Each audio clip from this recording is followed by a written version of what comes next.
arus modernisasi ini, Malaysia sudah menjadikan sebuah negara maju yang dipandang mulia oleh negara lain kerana tata urusnya yang baik. Dalam video pendek ini, kita akan membincangkan definisi bagi tata urus dan pembangunan, objektif tata urus, ciri-ciri dan prinsip tata urus negara yang baik. Tata urus merupakan cara untuk membangunkan aspek politik, sosial dan juga ekonomi negara demi mencapai keberkesanan dan kemajuan negara. Pembangunan pula merupakan proses untuk membangunkan atau usaha perkembangan yang dilakukan. Pada hari ini, tata urus yang baik merupakan konsep yang semakin diperkatakan di bidang pentadbiran negara. Tata urus yang baik melibatkan tata cara seseorang, menteri, ketua jabatan ataupun pegawai di semua peringkat pengurusan melaksanakan tugasnya secara telus, adil dan juga mempunyai accountability yang tinggi. Oleh itu, konsep tata urus yang baik berkait rapat dengan pembangunan negara kerana ia menetapkan proses atau cara bagaimana agensi awam dikawal dan diarah untuk melaksanakan objektif yang telah ditetapkan. Seterusnya, anda pasti bertanya, kenapa perlu tadbir urus yang baik? Oleh itu, saya akan menerangkan objektif tadbir urus yang baik. Yang pertama adalah untuk menyemai dan meningkatkan keyakinan rakyat terhadap keupayaan kerajaan dalam melaksanakan dasar yang telah diamanahkan. Yang kedua adalah untuk mengekalkan accountability dalam sistem penyampaian awam. Ciri pertama, tadbir urus negara yang baik ialah dari segi prestasi perkhidmatan yang diberikan.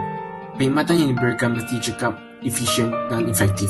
Selain itu, perkhidmatan yang diberikan juga mesti bermakna, ikhlas dan berbaloi atau dalam bahasa Inggeris, value for money. Perkhidmatan yang bertaraf baik ini bukan sahaja perlu diberikan kepada rakyat, tapi juga orang-orang yang melabuhkan duit di negara ini. Sebagai contoh, sehingga tahun 2020, negara China merupakan negara yang membuat pelaburan yang paling banyak di negara Malaysia. Selain negara China, negara Singapura dan Belanda juga merupakan antara negara yang melabur secara banyak. Ini telah menunjukkan kepuasan rakyat serta pelabur lain terhadap prestasi serta perkhidmatan yang diberikan di negara Malaysia. Jadi, apakah itu pematuhan? Setiap agensi haruslah mematuhi undang-undang, peraturan piawaian yang diguna pakai dan harapan masyarakat terhadap amalan kejujuran, accountability dan integriti serta kewajipan perkongsian maklumat secara telus. Ini penting kerana kebanyakan negara membangun gagal mencapai matlamat mereka disebabkan oleh tadbir urus dan kurangnya ciri-ciri yang diterangkan berikut. Baik, seterusnya kita lihat pula kepada prinsip tadbir urus dalam sesebuah negara. Ada 4 ciri tadbir urus yang terbaik. Yang pertama adalah integriti. Integriti adalah kejujuran atau ketulusan dalam melaksanakan sesuatu tugasan atau amanah yang diberikan. Ianya juga merupakan antara elemen terpenting dalam tadbir urus terbaik yang mana setiap pegawai perlu melaksanakan sesuatu tugasan dengan penuh integriti serta boleh dipertanggungjawabkan atas segala tindakan yang diambil. Selain itu, kita pergi pula kepada prinsip seterusnya iaitu prinsip accountability. Seperti yang kita kenal pasti, accountability adalah kewajipan untuk memberikan penjelasan terhadap apa jua tindakan dalam pelaksanaan tugasan kepada sesiapa yang berhak untuk mendapatkan penjelasan tersebut.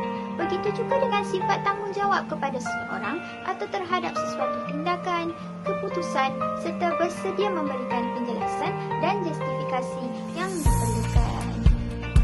Selain itu, prinsip yang amat penting dalam tadbir urus ialah prinsip yang ketiga iaitu prinsip amanah.